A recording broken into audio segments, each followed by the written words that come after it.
जब फजर अपने बाबा के घर जाने लगेगी तो वो शेर को रोकते हुए बोलेगी, तुम मेरे पीछे मत आना, मैं अकेली चली जाऊंगी। अगर मेरे बाबा तुम्हें देख लेंगे तो वो बहुत गुस्सा होंगे। उस पर शेर जवाब देगा, मैं तुम्हारे लिए इतना गैर हो गया हूं कि अब तुम्हारे पीछे भी नहीं आ सकता। लेकिन फिर भी शेर का दिल मुतमईन नहीं होगा। उसे लगेगा कि शुजात फजर के साथ कुछ भी बुरा कर सकता है, इसलिए वो फजर को अकेले छोड़कर चैन से नहीं बैठ पाएगा। जब फजर अपने बाबा के घर पहुंचेगी तो वहां उसे बहुत सारे लोग मिलेंगे जो उसके लिए फातिहा ख़वानी पढ़ रहे होंगे। ये देखकर फजर शॉक हो जाएगी और शुजात अपनी बेटी को देखेगा तो उसका गुस्सा और बढ़ जाएगा। वो फजर से चलाकर कहेगा, तुम यहाँ क्या करने आई हो? तुम हमारे लिए मर चुकी हो। फिर शुजात फजर का हाथ पकड़कर उसे धक्का देगा और घर से बाहर निकाल देगा। जैसे ही फजर गिरने वाली होती है तो शेर उसे संभाल लेगा।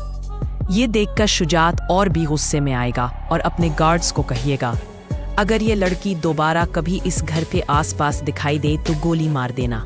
फिर शुजात दरवाज़ा बंद कर देगा और मौलवी साहब से कहेगा कि फजर के लिए दुआए मगफरत करवाई जाए।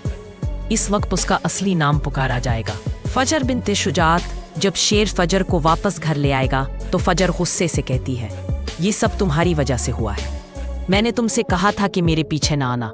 अगर तुम फहाद होते तो मैं तुम्हें ख़त्म करके अपने बाबा को खुश कर देती।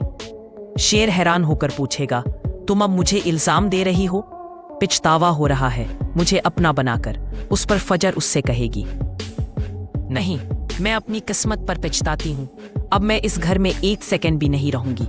मेरे बाबा पहले ही बहुत दुखी हैं, मैं उनको और दुख नहीं दे सकती।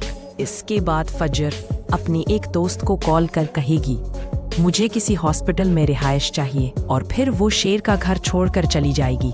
शेर उसे रोकने की कोशिश करेगा लेकिन फजर उसकी बात नहीं सुनेगी। नेक्स्ट सीन में आप देखेंगे कि शेर फजर से मिलने हॉस्पिटल भी पहुंचेगा जहां वो रह रही होगी। फिर ट्विस्ट तब आएगा जब साइका को पता चलेगा कि फजर ने ना सिर्फ शेर का घर छोड़ दिया है बल्कि उससे शादी करने से भी इनकार कर दिया है। साइका ये बात शुजात को जाकर बताएगी और उसे समझाएगी, फजर ने आपकी ये खातिर शादी नहीं की, अब तो उसे माफ कर दें। लेकिन शुजात का गुस्सा कम नहीं होगा। वो कहेगा, मुझे कोई फर्क नहीं पड़ता कि वो इस लड़के से शादी करे या ना करे। मुझे गुस्सा उस बात का है कि उसने मुझसे झूठ बोला और धोखा दिया। मैं उसे कभी माफ नहीं करूंगा। फजर मेरे लिए मर चुकी है।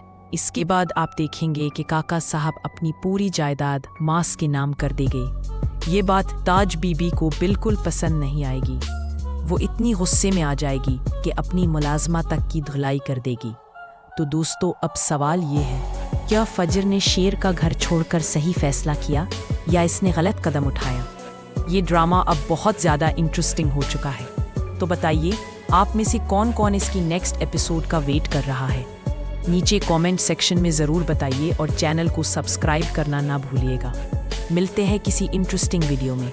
तब तक अपने और अपने प्यारों का खूब ख्याल रखिए। अल्लाह हाफिज़।